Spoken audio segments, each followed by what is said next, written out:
A very healthy good morning to you all, and I am your moral value teacher. I hope you all are fit and fine in your home.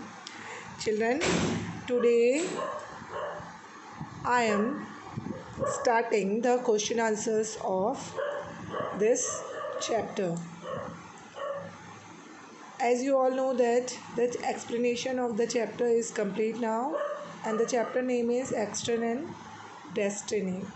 Okay, children, before starting the work you have to write the moral of the chapter just like me.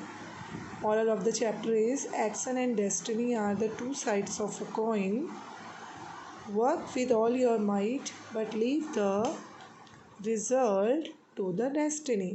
That means कर्म और भाग्य एक ही सिक्के के दो पहलू हैं, इसलिए हमें पूरी इच्छा शक्ति से अपना कर्म करना चाहिए, मेहनत करनी चाहिए और फल की चिंता भाग्य पर छोड़ देनी चाहिए या रिजल्ट परिणाम की चिंता भाग्य पर छोड़ देनी चाहिए. Okay, now the word meanings are given here. The first word is elusive. Elusive means difficult to achieve. किसी चीज़ को प्राप्त करना जो बहुत कठिन होता है, कल्पना या इल्यूसिव कहा जाता है. इनसेटिबिलिटी, इम्पॉसिबल टू सेटिस्फाइड, किसी को सेटिस्फाइज करना या सहमत करना मुश्किल होता है, उसे कहते हैं. Craving, a strong desire for something, किसी चीज़ की बहुत ज़्यादा ज़रूरत होती है, उसे कहते हैं. इन्फीरियर, ऑफ लो क्वालिटी, इसका क्वालिटी कम हो या कीमत कम हो या गुणवत्ता कम हो. Bone, God send blessing. God send blessing means वरदान is that. Okay, now the second question is put a tick on the correct options. That means MCQs. The skilled cloth weaver wave fine cloth that served only the. जो ये waiver था वो किसके लिए, only किसके लिए कपड़े बनाता था, बताइए.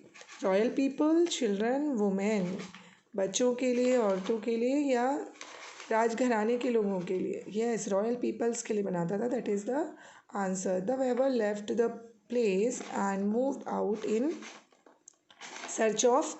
जो वेवर था वो अपनी पहले वाली जगह छोड़कर दूसरी जगह पर क्यों चले गया. सर्च फॉर, क्या ढूंढने के लिए. नाइस हाउस, गुड फ्रेंड्स और बेटर अर्निंग्स. अच्छे दोस्त ढूंढने के लिए, अच्छा घर ढूंढने के लिए या अच्छा कमाने के लिए. यस, अच्छा कमाने के लिए, क्योंकि वहाँ पर उसकी अर्निंग कम थी इसलिए. Okay, now the next one. In there the 3 years the weaver saved. अब जब वो दूसरे शहर में गया, 3 वर्षों में उसने कितना पैसा सेव किया. 100 गोल्ड कॉइन्स, 200 गोल्ड कॉइन्स या 300 गोल्ड कॉइन्स. आई थिंक अगर आप लोगों ने स्टोरी सुनी है तो आप लोगों को सबको इसका आंसर मालूम होगा. The answer is 300 gold coins. And the fourth one, the weaver was sad because he had lost.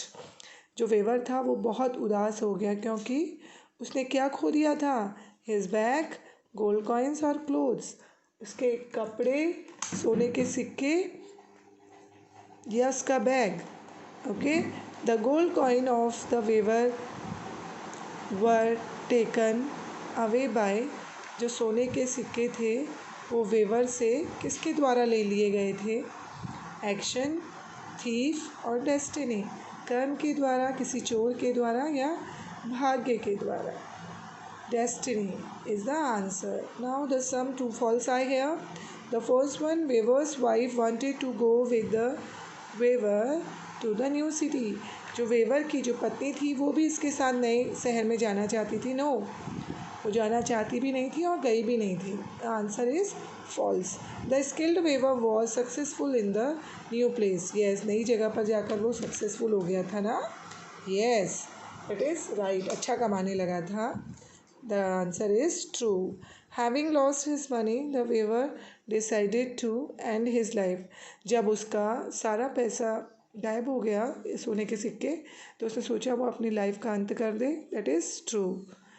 The weaver made a rope and tied it in a mango tree. Yes, कौन से पेड़ में उसने रस्सी टांगी थी. Yes, that is a banyan tree, not a mango tree. Okay, the fairy that appear before the weaver was action. जो fairy परी है उसके सामने आई थी वो उसका कर्म था? No, that is destiny, that was destiny. Okay, that is false. Now the question answers are here. The first one is how can you achieve the state of perfect happiness? आप अपने जीवन में एक सच्ची खुशी कैसे हासिल कर सकते हैं? One can achieve the state of perfect happiness by the satisfaction on his desires for material gains. जब जो कोई भी व्यक्ति सच्ची खुशी तभी हासिल कर सकता है जब उसके जीवन में जिस भी चीज़ की आवश्यकता हो उससे वो सेटिस्फाइड हो जाए या सहमत हो जाए। Why did the weaver wish to go to another place? जो वेवर था वो दूसरे जगह पर क्यों जाना चाहता था? The weaver wanted to go to another place to search of better prospects. जो वेवर था वो दूसरी जगह पर और अच्छा पैसा कमाने के लिए, अच्छे अर्निंग करने के लिए जाना चाहता था। How was the weaver treated by the first merchant he visited? जब वेवर पहले व्यापारी के घर गया तो उसने उसे कैसे ट्रीट किया? यस बताइए। The weaver was treated very badly by the first merchant. आपको बताया था मैंने स्टोरी में, जो पहला मर्चेंट था वो बहुत रिच था पर उसने उसके साथ अच्छा व्यवहार नहीं किया। Why did the king's man bring money for the second merchant who had treated the weaver well? जो राजा ने जो सेकेंड मर्चेंट, जो सेकेंड व्यापारी था, उसको इनाम क्यों दिया जिसने वेवर के साथ अच्छा व्यवहार किया था? The king's man brought money for the second merchant because the destiny had rewarded him for his good deeds। क्योंकि जो भाग्य था वो उसके अच्छे व्यवहार और अच्छे काम के लिए उसे इनाम देना चाहती थी। Okay, what have you learned from the story? Children, little bit mistake is here. N is missing here. LEARNT, learnt from the story। आपने इस स्टोरी से क्या सीखा? We have learned from the story that action and destiny are two sides of a coin. Work with all your might, but leave the result to the destiny। That means आप अपना सारा काम बिल्कुल मेहनत से कीजिए और उसका जो रिज़ल्ट है वो भाग्य पर छोड़ दीजिए। Okay, now your chapter is complete. We will meet on the next class. Till then have a nice day children.